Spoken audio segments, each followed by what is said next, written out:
आप मेरे हाथ में ये छिली हुई प्याज देख रहे हैं दोस्तों। ये दरअसल वही प्याज है जिसका मेटाफर यूज करके लालू प्रसाद यादव ने वुमेन्स रिजर्वेशन बिल पर अपनी टिप्पणी की थी। 2010 में लालू प्रसाद यादव ने कहा था कि वुमेन्स रिजर्वेशन बिल प्याज के जैसे है, जिसको छीलते रहने से मेंबर्स ऑफ पार्लियामेंट की आंखों में आंसू आते रहेंगे। अब देखिए, लालू प्रसाद यादव के सो कॉल्ड ह्यूमर के फैंस तो मीडिया में बहुत हैं, लेकिन क्या आप जानते हैं कि उनकी सबसे बड़ी फैन है कांग्रेस। महिलाओं को इस रवैये, इस व्यू से देखने वाले, उन्हें लगातार ऑब्जेक्टिफाई करने वाले नेताओं की बात पर कांग्रेस को बड़ी हंसी आती थी और लालू प्रसाद यादव की प्याज वाली बात पर बड़े पील्स ऑफ लाफ्टर हुए सदन में, all at the cost of ordinary women. Congress खुद तो डूबता ही है, अपने साथ साथ औरों को भी डुबो देती है। वुमेन रिजर्वेशन बिल और महिलाओं को लेकर ये सब एक ही क्लब के बडीज हैं, एंटी वुमेन बडीज। कांग्रेस के परम मित्र समाजवादी पार्टी और राष्ट्रीय जनता दल के गुण आपस में भी मिलते हैं। पर क्या आप जानते हैं कि लालू प्रसाद यादव ने वुमेन रिजर्वेशन बिल को लेकर कांग्रेस का एक सीक्रेट भी खोला था। देखिए, ये सभी वुमेन रिजर्वेशन बिल को अलग अलग कारणों से अपोज करते आए हैं, तभी तो ये दोनों कांग्रेस के इतने अच्छे अलाइज हैं दोस्तों।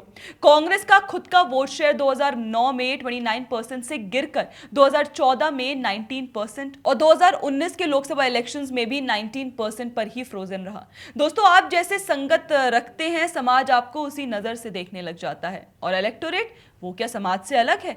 क्या उस समाज का हिस्सा महिलाएं नहीं? 50% वोटर्स तो महिलाएं ही है ना दोस्तों।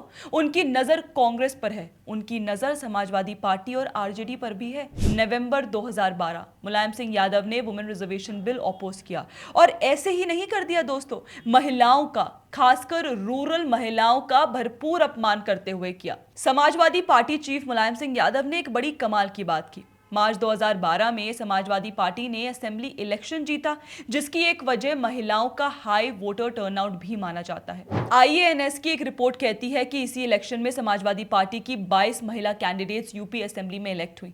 लेकिन जब वुमेन्स बिल की बात आई तो मुलायम सिंह यादव ने क्या किया? जिन महिलाओं की वजह से समाजवादी पार्टी पावर में आई थी, उन्हीं के हक का women reservation bill Mulayam Singh Yadav ने अपोज किया। और ऐसे ही नहीं अपोज किया, सॉलिड रीजंस देकर अपोज किया। क्या आप जानना चाहेंगे कि मुलायम सिंह यादव जी ने क्या कहकर वुमेन्स रिजर्वेशन बिल को अपोज किया था? तो पहले उन्होंने कहा कि रूरल वुमेन इस बिल से बेनिफिट नहीं उठा पाएंगी क्योंकि वो अट्रैक्टिव नहीं है। और इतना ही नहीं, उन्होंने रूरल वुमेन का कंपैरिजन एफ्लुएंट क्लास से किया और कहा कि वो इतनी अट्रैक्टिव नहीं जितनी एफ्लुएंट क्लास की वुमेन है। दुख होता है दोस्तों ये सोचकर कि मुलायम सिंह यादव ने ये बात एक रूरल गैदरिंग में, एक फंक्शन के दौरान की। ये फंक्शन यूपी के बाराबंकी में हो रहा था। और देखिए, ये अचानक ही नहीं हुआ दोस्तों। टाइम्स ऑफ इंडिया की एक रिपोर्ट कहती है कि मार्च 2010 में जब वुमेन्स रिजर्वेशन बिल राज्यसभा में अप्रूवल के लिए टेबल हुआ, मुलायम सिंह यादव ने यह रिमार्क किया था कि अगर वुमेन रिजर्वेशन बिल अपने प्रेजेंट फॉर्मेट में पास होता है तो इससे पार्लियामेंट में यंग मेन प्रोवोक होंगे और पार्लियामेंट में सीटी बजाने के लिए मजबूर हो जाएंगे। सुना आपने? कांग्रेस वुमेन बिल को अपोज करने के अजब गजब रीजंस देती है, जैसे इलेक्शन, मोदी के इलेक्शन, डिलिमिटेशन, आसमान नहीं गिर जाते अगर 10 दिन रुक जाते। मतलब वुमेन्स बिल को अपोज करने का इससे बढ़िया रीजन क्या हो सकता है? अरे हाँ, आप हैरान और नाराज मत होइए।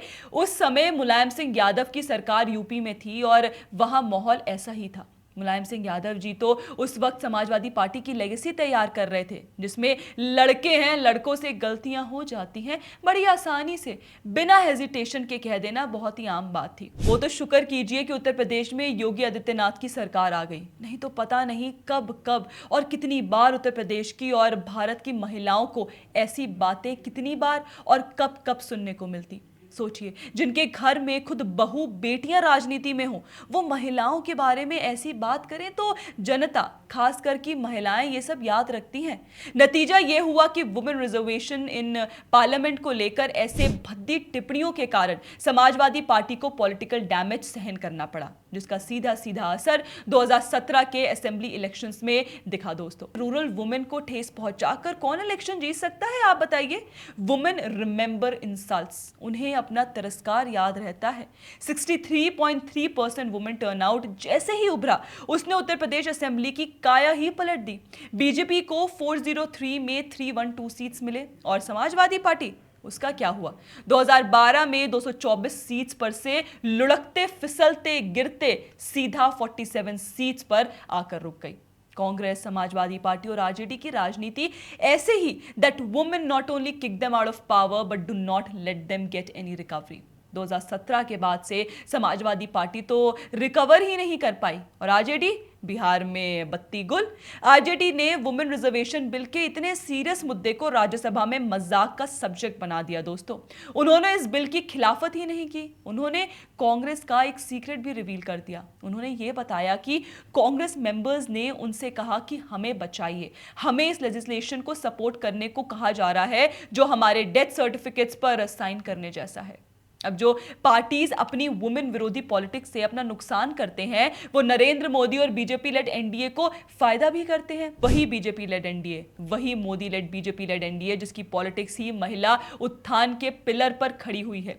2020 से आरजेडी का सुपड़ा बिहार में साफ है। वही यूपी वाली कहानी, high women voter turnout, tilt towards the women, positive politics of NDA. 125 में 99 सीट्स जीत कर एनडीए पावर में आई, उस वक्त जब पैंडेमिक का डर देश को खा रहा था। आप अंदाजा लगा सकते हैं कि एनडीए को पावर में रखने पर महिलाएं इतना महत्व क्यों रखती हैं और एनडीए को ही इलेक्टोरल एडवांटेज क्यों देती हैं। एनडीए की पॉलिटिक्स रिस्पेक्ट फॉर वुमेन पर टिकी रही, वुमेन लेड डेवलपमेंट पर अडिग रही और वुमेन बेनिफिशियरी स्कीम्स पर अडिग रही। दोस्तों, लालू यादव, कांग्रेस और समाजवादी पार्टी ने वुमेन्स बिल का विरोध लगातार किया है। उन्हें यह चिंता थी कि इससे मेंबर्स के आंसू आएंगे। अपने इस विरोध से उन्होंने महिलाओं के अधिकार का हनन किया है। दोस्तों, आपकी इस पर क्या राय है हमें कमेंट सेक्शन में जरूर बताइएगा। बाकी ऐसे और वीडियोस के लिए आप हमारे चैनल को सब्सक्राइब करना ना भूलें। जय हिंद।